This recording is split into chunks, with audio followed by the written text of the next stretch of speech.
अस्सलाम वालेकुम dear students. आज का हमारा लेक्चर है ऑस्मो रेगुलेशन।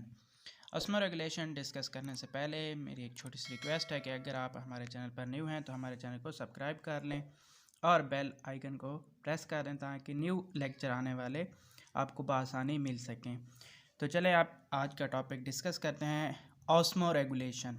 ऑस्मो रेगुलेशन से क्या मुराद है कि ऐसा प्रोसेस ये सेल के अंदर भी हो सकता है, ऑर्गेनिज्म के अंदर भी हो सकता है, ऐसा प्रोसेस जो कि किसी भी ऑर्गेनिज्म या सेल के अंदर पानी और सॉल्यूट्स की कंसंट्रेशन को मेंटेन रखता है, ऐसे प्रोसेस को या ऐसे मैकेनिज्म को हम कहते हैं ऑस्मो रेगुलेशन। इसके बाद है वाटर रिलेशन ऑफ सेल। अब हम ऑस्मो रेगुलेशन की डिफरेंट कंडीशंस जो हैं उनको डिस्कस करते हैं।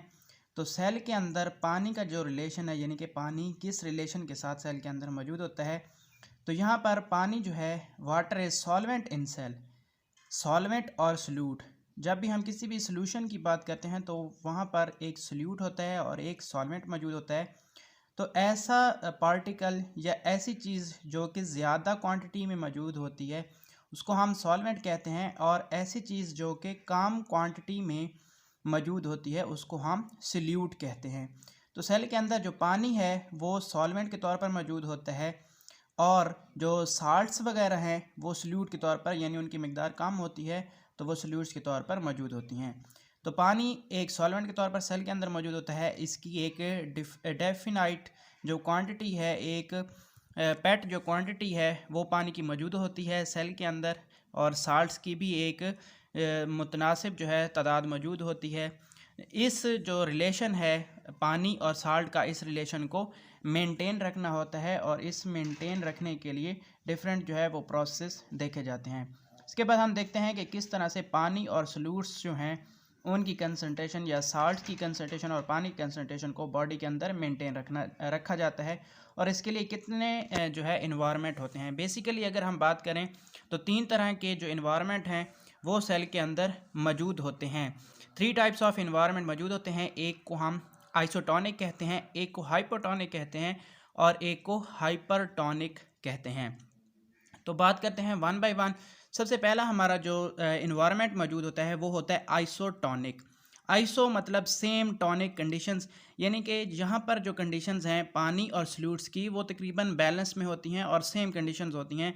इसी वजह से यहाँ पर जो सेल मौजूद है वो एक नॉर्मल सेल है, नॉर्मल कंडीशन में मौजूद होता है, यानी कि उसके अंदर पानी और सॉल्यूट्स या साल्ट की जो कंसंट्रेशन है वो बैलेंस्ड होती है और इक्वल अमाउंट में मौजूद होते हैं। सो एक्सटर्नल और इंटरनल इन्वायरमेंट जो है वो बैलेंस होता है। इसके बाद हमारी जो दूसरी टाइप है वो है हाइपोटोनिक।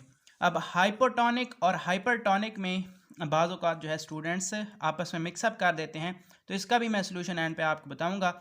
तो आपने हाइपोटोनिक जो है उसको 2 तरह से देखना है। एक तो आपने पानी की कंसंट्रेशन देखनी है, और दूसरी साल्ट की कंसंट्रेशन के हवाले से भी उनको डिस्कस करना है।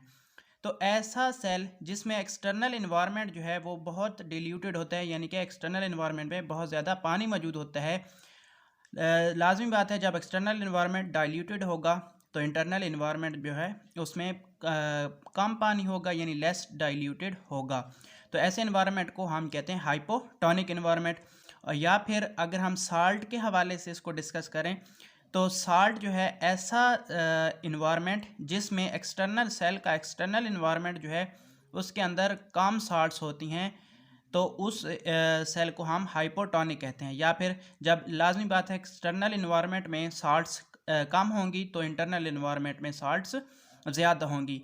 जब बाहर का इन्वायरमेंट जो है हमने देखा कि डिल्यूटेड होता है और साल्ट की कंसंट्रेशन जो है इंटरनल में वो ज़्यादा होती है, तो पानी की कमी होती है सेल के अंदर, तो बाहर से पानी जो है मेंटेन रखने के लिए बाहर से पानी सेल के अंदर आ जाता है, और इतना ज़्यादा सेल के अंदर पानी एंटर हो जाता है कि सेल जो है वो तान जाता है, टर्जिड हो जाता है, और इसको हम टर्जिड सेल कहते हैं। इसके बाद तीसरी कंडीशन है हाइपरटोनिक कंडीशन। कि हाइपरटोनिक की अगर हम इसी तरह पानी के हवाले से पहले डिस्कस करते हैं और फिर साल्ट्स के हवाले से डिस्कस करते हैं। तो पानी के हवाले से अगर हम देखें तो cell's outer environment is less diluted, यानी एक दूसरे के अपोजिट हैं कि जहाँ पर जो सेल का बैरूनी माहौल है उसका पानी, बैरूनी पानी जो है यानी बाहर का पानी कम होता है, लेस डिल्यूटेड होता है, लेकिन इंटरनल इन्वायरमेंट जो है सेल के अंदर पानी ज़्यादा होता है। नीचे हम साल्ट्स की कंसंट्रेशन देखें तो बाहर जो है सेल के बाहर साल्ट की कंसंट्रेशन यानी एक्सटर्नल इन्वायरमेंट के अंदर साल्ट की कंसंट्रेशन ज़्यादा होती है या एक कंसनट्रेटेड एक्सटर्नल इन्वायरमेंट मौजूद होता है। और इंटरनल अगर हम कंडीशन देखें तो इंटरनल इन्वायरमेंट के अंदर साल्ट की कंसंट्रेशन लेस होती है यानी कम साल्ट्स जो हैं मौजूद होती हैं।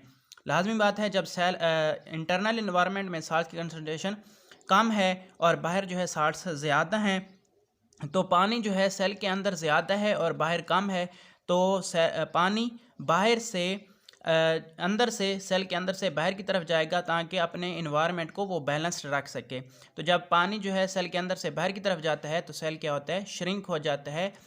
बिल्कुल उसके अंदर से जब पानी खींच जाता है तो वो श्रिंक हो जाता है। अब यहाँ पर आपने हाइपरटोनिक और हाइपोटोनिक को इस तरह से याद रखना है कि हाइपर मतलब ज़्यादा किस चीज़ की कंसंट्रेशन, आपने सिंपली ये याद रखना है कि ऐसा सोल्यूशन या ऐसा इन्वायरमेंट जिसके अंदर साल्ट की कंसंट्रेशन जो है वो ज़्यादा होती है हाईली, यानी एक्सटर्नल इन्वायरमेंट के अंदर अगर साल्ट की कंसंट्रेशन वो ज़्यादा होती है तो उसको हम कहते हैं हाइपरटोनिक। अब जब साल्ट की कंसंट्रेशन जो है बाहर में यानी एक्सटर्नल इन्वायरमेंट में साल्ट की कंसंट्रेशन ज़्यादा होगी तो फिर क्या होगा कि लाजमी बात है पानी और साल्ट का एक रिलेशन मौजूद होता है, तो पानी जो है सेल से बाहर निकल कर बाहर आ जाएगा और सेल जो है श्रिंक हो जाएगा। और हाइपोटोनिक में इसके अपोजिट होगा कि जो साल्ट की कंसंट्रेशन है वो एक्सटर्नल इन्वायरमेंट में कम है, यानी एक्सटर्नल इन्वायरमेंट में साल्ट कम होंगी और सेल के अंदर जो है वो साल्ट ज़्यादा होंगी। जब सेल के अंदर साल्ट ज़्यादा होंगी तो लाजमी बात है पानी जो है बाहर से